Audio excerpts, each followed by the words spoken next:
slices of bread. Throw a cup sugar, 1/4 cup water, 1/4 cup milk, 2 tbsp fat, vanilla extract, caramel 1 cup.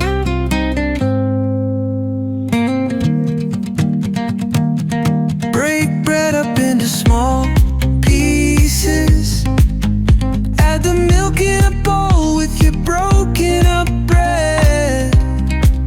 Oh, add the sugar and vanilla extract and mix it all in a pan. Coat the pan in caramel and add some caramel in the bread mix.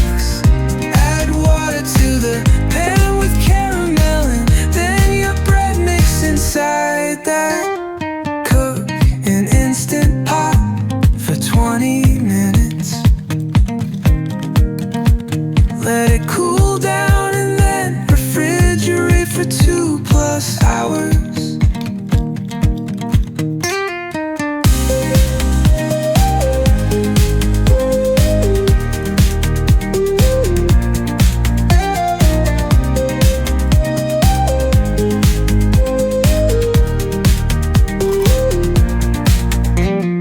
Cook in instant pot for 20 minutes. Let it cool down and then refrigerate for 2+ hours.